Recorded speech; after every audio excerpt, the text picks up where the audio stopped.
एक छोटे से गांव में एक प्यारा सा कुत्ता रहता था जिसका नाम था शेरू। शेरू बहुत वफादार और समझदार था।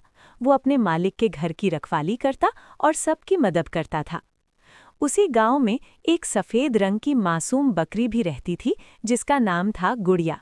गुड़िया बहुत शांत स्वभाव की थी, लेकिन गांव के कुछ शरारती लड़के उसे अक्सर परेशान करते थे। एक दिन गुड़िया खेत में घास खा रही थी, तभी कुछ शरारती लड़के वहां आए और उसे डराने लगे। गुड़िया डरकर भागने लगी, लेकिन उसके पैर में कांटा चुभ गया और वो गिर पड़ी।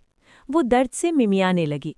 उसी समय पास में बैठा शेरू ये सब देख रहा था। जैसे ही उसने गुड़िया की आवाज़ सुनी, वो तेजी से उसकी तरफ दौड़ा। शेरू जोर जोर से भौंकने लगा। उसकी आवाज़ सुनकर लड़के डर गए और वहां से भाग गए।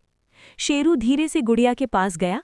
उसने प्यार से उसका चेहरा चाटा, जैसे कह रहा हो, डरो मत, मैं हूं ना। शेरू अपने मालिक को बुलाने के लिए घर की ओर भागा।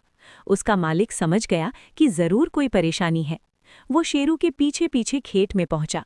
वहां उसने गुड़िया के पैर में फंसा कांटा निकाला और मरहम लगाया। कुछ दिनों में गुड़िया ठीक हो गई। अब वो और शेरू अच्छे दोस्त बन गए थे। दोनों साथ में खेतों में घूमते, खेलते और एक दूसरे का ख्याल रखते। एक दिन अचानक गांव में तेज बारिश शुरू हो गई। पानी इतना बढ़ गया कि गुड़िया एक गड्ढे में फंस गई। वो बाहर नहीं निकल पा रही थी। शेरू ने फिर अपनी दोस्त को मुसीबत में देखा। इस बार उसने बिना देर किए जोर जोर से भौंकना शुरू किया और गांव वालों को बुलाया। गांव वाले रस्सी लेकर आए और गुड़िया को सुरक्षित बाहर निकाल लिया।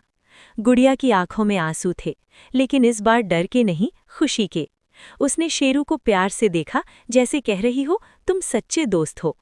उस दिन के बाद पूरे गांव में शेरू और गुड़िया की दोस्ती की मिसाल दी जाने लगी।